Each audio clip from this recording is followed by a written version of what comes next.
Minkah, the way you and Eddie Jackson have shown this knack for intercepting passes and just taking them back, how do you think you guys would fare as receivers?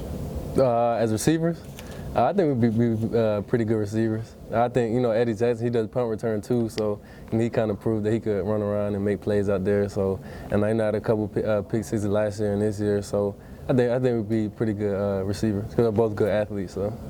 Minkah, was that the best game of your football life? I probably wouldn't say that because there's some plays that I actually gave up on third down and kept the defense on the field where I didn't play proper technique or I didn't play the ball the right way and kept us on the field. But it was a great game, but it probably wasn't my best all-around game. When you look at what you did last year at Texas A&M, you had a couple pick sixes there. This game against Arkansas, they're driving, they have the momentum. You get that pick six, and it just seems like the stadium just goes silent. What does that do to when you're on the road to a crowd when that happens? It's kind of the same thing last year. We was against Texas A&M. The whole crowd was there, and as soon as I brought that one pick six back, everybody just left, and it's the same thing this game.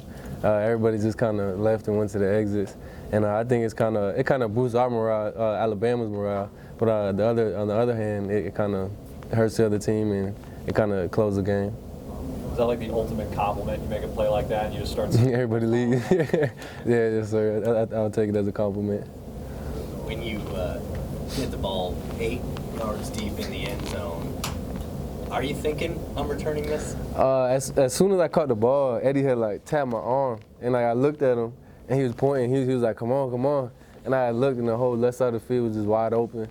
And so I was like, we got to take it out. And so I just followed him. He threw a couple good blocks, got the quarterback on the ground, and I just followed him to the end zone. Sean says he was trying to tell you to do it, and I'm feeling like, well, you listen to Eddie. He took that a little personal like that. Yeah, I think there's a couple people telling me, it was like, go down, and I was like, nah, I see the whole field open. I was like, I got to take it. So, it was pretty funny. Now, you're from New Jersey. Are we talking a suburb of New York City? Tell us a little. It's a suburb, but outside of it's a couple of minutes south of Jersey City. Were you always eyeballing Alabama, or how did it's kind of unusual that you end up here, and they really haven't gone up in that area too often? I think Alabama they just do a good job of recruiting. They come to my school for a couple other recruits when I was younger, and they just always paid attention to me, and they asked me to come for a visit, and I went down there and I just fell in love with it. How different is the South from New York City? From that area? Yeah, it's definitely different because where I went to school it's in the middle of the city, right. So it's like skyscrapers all around and all that. And when you come down here, there's nothing but trees and grass and fields. So it's a little bit different. The people are different, and the food is definitely different too. Southern girls too. Yeah, that too. Tennessee's obviously come back a lot in a lot of games this season.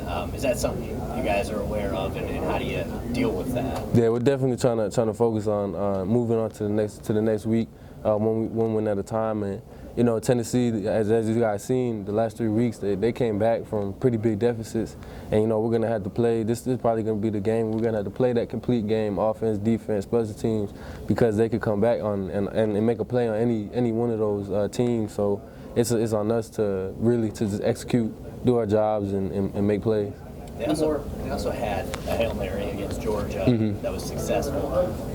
How do you defend a Hail Mary? What does that mean to you? That's his execution, because our coaches actually showed us that play, because we practice it almost every single day at the end of practice, just because you don't want to lose or something like that. And it's just one person just didn't do the job. He didn't get hands on the receiver and let him run all around free. And so it's just executing the play and making sure that you're doing what you're supposed to do, and not trying to make a big play or nothing. Just get the ball on the ground and do what you're supposed to do. I don't know what you've seen on Tennessee's running back Alvin Kamara. Obviously, you played against him last year. So, when you play a running back though that has speed and can hurt you as a receiver or carrying the ball, does that change the way that the secondary needs to play that guy? I think it just makes him more of a threat, but I think it doesn't really change the whole perception of how we're going to play him. Well, because we have athletes that can cover him and make plays against him. But he is a very fast player. He can get to the edge. He could just slice you up in the middle. And he's a very talented running back. All right, thank you.